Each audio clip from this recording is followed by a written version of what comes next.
I just want to say, from all of us, and where we born in Europe, in Indonesia, it doesn't matter. We are all Indonesia. We are all Indonesia. You can see, even when we play away, we losing in Australia. Doesn't matter. We always give 100%. Natuurlijk, en ja, nou gaat het er eigenlijk om dat we de wedstrijd moeten spelen van toernooi. Baik kanan balik, Suwon Tianjin, hati-hati Suwon Tianjin mendekati area berbahaya. Ingat, ini game tough, jadi kita harus fokus 90 menit. Oke, Assalamualaikum warahmatullahi wabarakatuh. Selamat datang dan selamat berjumpa kembali sahabat-sahabat Garuda Fan dimanapun kalian berada. Tentunya kembali lagi bersama saya kepada Timnas Indonesia. Jadi satu komando, satu barisan mendukung Timnas Indonesia. Dan sahabat-sahabat Garuda, biar gak salah paham, mari kita simak bersama. Dan tanggapan kalian silakan ditulis di kolom komentar.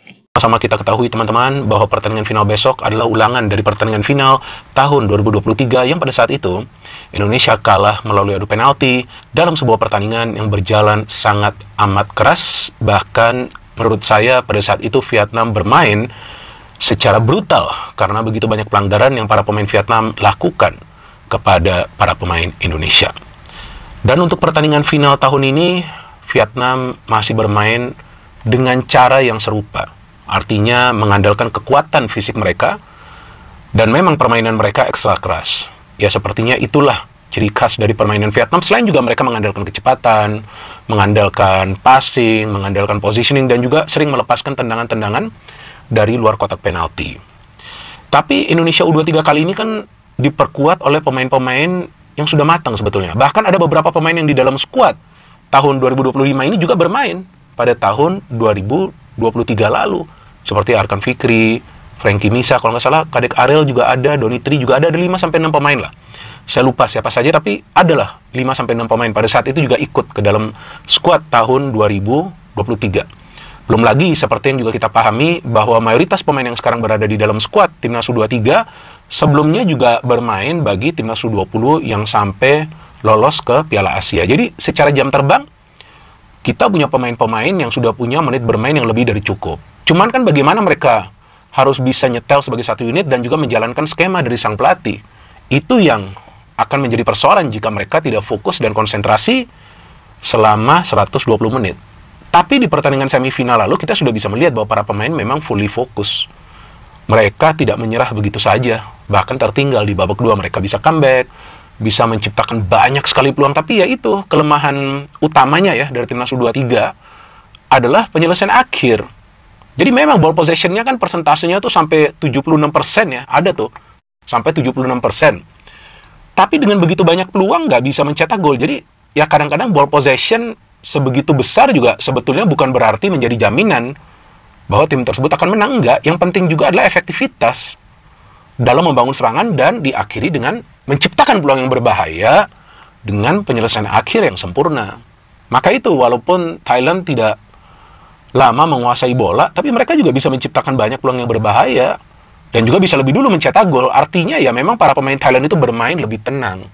Mereka bertahan, mereka tunggu momen dan berharap ada pemain dari Indonesia melakukan kesalahan, kemudian itu yang mereka manfaatkan untuk membangun serangan.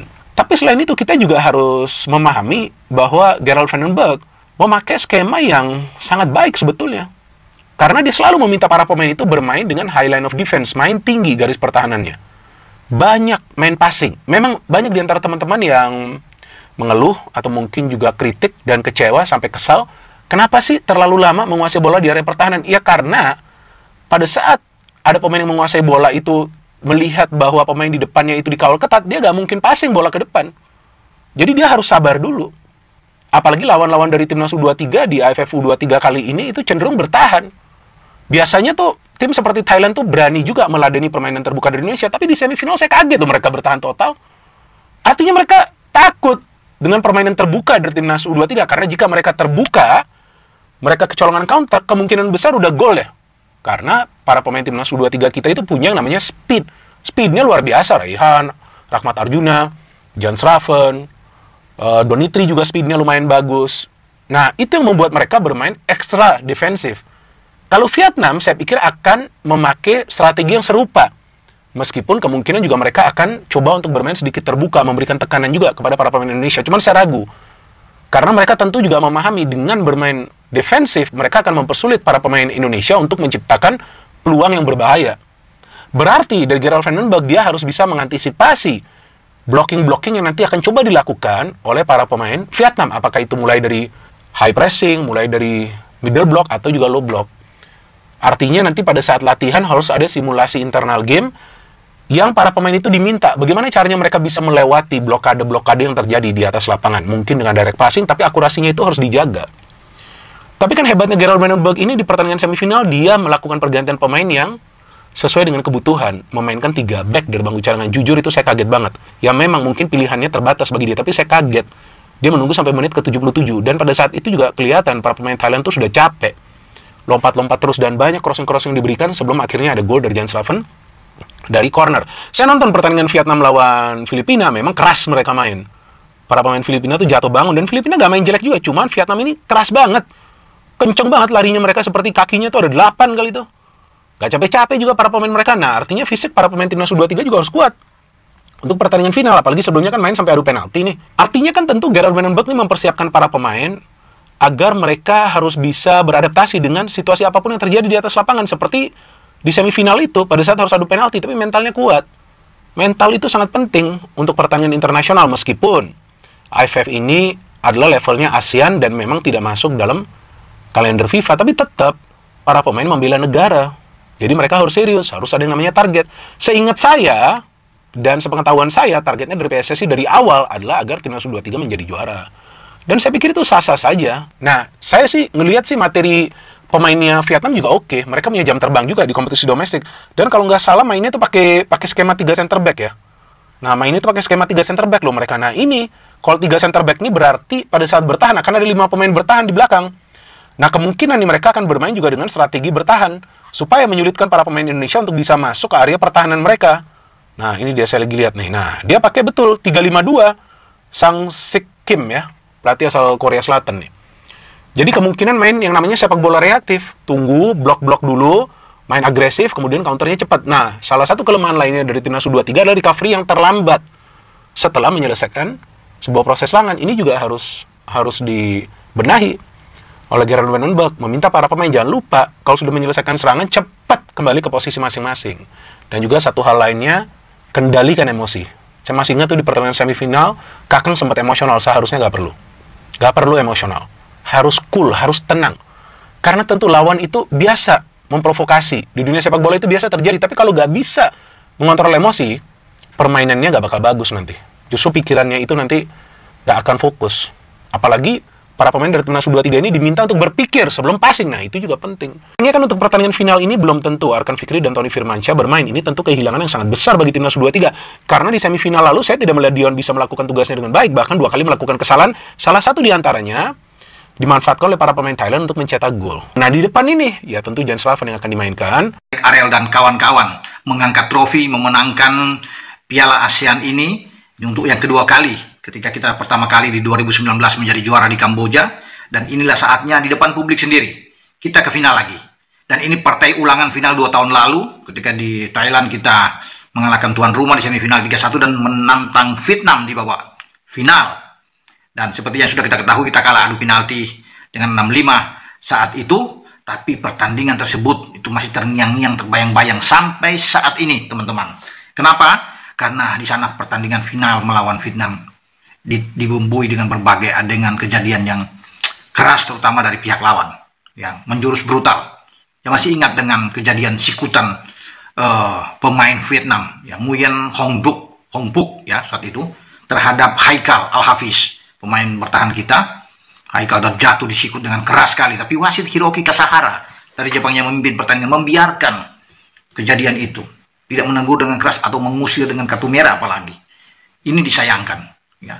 Ada kejadian-kejadian lain ketika kita mendapat peluang mencetak gol di masa perpanjangan. Ramadan Sananta mengirimkan umpan terukur pas ke arah berlarinya Jen Kelly Schroyer. Dia sudah mau mencetak gol ke gawang Vietnam, tapi kemudian hakim garis Kim Si Pisal dari Kamboja mengangkat bendera offside. Padahal dalam tayang ulang berkali-kali dilihat tidak offside, itu onside masuk. itu murni. Tetapi apa boleh buat, kita harus bisa menerima kenyataan. Ya ini, ofisial kita juga pelatih diberikan kartu kuning. Jadi macam-macam kita mendapat tekanan di babak final Piala AFF 2 tahun lalu, sehingga kita gagal dengan penalti Hernando Ari terakhir yang tidak masuk, karena Hernando tampil luar biasa juga, sudah mungkin kelelahan ya ketika diberi tugas dan dia gagal. Tidak mengapa, dan sekarang ini kesempatan. Ketika terjadi pengulangan final dengan Vietnam, kita harus hadapi mereka. Hadapi dengan jiwa besar untuk masuk lapangan. Tidak perlu takut, tidak perlu gentar. Tinggal 1 step lagi, sudah di final sesuai target. Target selanjutnya adalah juara, seperti yang diinginkan oleh Ketua Umum PSSI, Pak Erick Thohir, juga pelatih, Gerald van den Berg, yang menyangka bahwa kita harus bisa menjadi juara. Dalam rangka menuju ke sana, Ketua Umum mengunjungi, ya, di tempat penginapan tentunya, masuk ke ruang makan, ada tepuk tangan di sana, salaman dengan semua pemain U23, dan beliau memberikan dorongan, ya, semangat kepada semua pemain untuk bertarung, bertempur menghadapi Vietnam. Tentunya tidak perlu gentar, itu yang pasti, Pak Erick. Kalau lawan bermain keras, kita juga layani mereka. Kita keras juga, jangan kita lembek di depan publik kita sendiri. Ya, tetapi keras bukan berarti untuk merusak lawan, mencederai lawan. Itu yang diingatkan oleh Pak Erick. Jadi kita bermain menunjukkan bahwa kita bisa meraih kemenangan di Piala ASEAN ini dengan jiwa besar kita, dengan rasa terhormat. Kemenangan itu didapat dengan terhormat jauh lebih baik. Kita tunjukkan bahwa kita adalah tim terbaik jika kita bisa menjadi juara di Asian Cup U23 ini. Artinya tim terbaik di U23, di level U23 di Asia Tenggara. Itu yang diinginkan. Dan saya rasa semua pemain akan termotivasi. Kalau kita bermain seperti melawan Thailand, itu kelihatan sekali mental. Ini penting. Ketika ada tekanan luar biasa, gol kita kebobolan dulu lewat berapa? Menit 60, tapi pemain terus berjuang untuk mengejar ketinggalan. Ini yang menjadi, saya pikir, mental kita bagus sekali. Raven bisa mencetak gol dari sebuah set piece yang dilayangkan oleh Raihan Hanan. Hanya 6 menit menjelang waktu normal selesai. Di menit 84. Di perpanjangan 2 kali 15 menit, tekanan bertubi-tubi dibuat oleh Thailand. Berbagai peluang yang mereka dapatkan di depan gawang kita. Tapi Muhammad Ardiansyah tampil luar biasa. Pemain-pemain bahkan Kadek, Kakang, Doni Tri juga bermain bagus ya. Dari awal kita bisa melihat Ahmad Maulana juga bergantian di sana dengan Buffon yang masuk. Semua Pak Frankie Misa juga menjalankan tugas-tugas mereka dengan sangat baik. Walaupun kita sudah kehilangan Raven dan tidak bisa mengambil tendangan penalti. Semua menatap laga semifinal itu dengan perjuangan yang luar biasa, dengan keyakinan penuh untuk bisa menjalankan eksekusi dengan baik. Hanya Robi Darwis yang gagal. Ya, kalau saya bisa melihat di sini memang kalau ada Arkan Fikri, Raven atau Tony Firmansyah itu akan jauh lebih bagus karena mereka juga adalah penendang penalti yang baik. Semoga kita berharap mereka bisa hadir di babak final nantinya pada Selasa malam di GBK, dan itu kan harapan kita semua untuk melihat bahwa mereka bisa berjuang untuk tim nasional U23 kita. Coach Gerard van den Berg tertangkap kamera memberikan coaching in the run ataupun gram terhadap pemain timnas di atas lapangan. Salah satu yang aku soroti itu perihal pemosisian pemain ketika build up dilakukan. Contoh, bola diberikan kepada Kakang. Fullback sebelah kanan Ahmad Maulana ketika dirinya naik terlalu tinggi, maka opsi passing yang dimiliki oleh Kakang pun semakin sedikit. Oleh karenanya, banyak momen Coach Gerard meminta Ahmad Maulana untuk lebih dekat dulu ke posisinya Kakang Rudianto. Atau yang lain, ketika drive ball dilakukan oleh pemain-pemain kita sudah hampir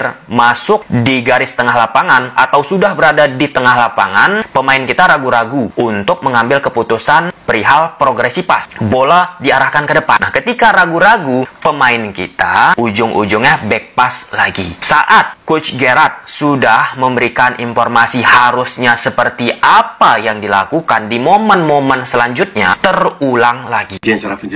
James Raven ini striker.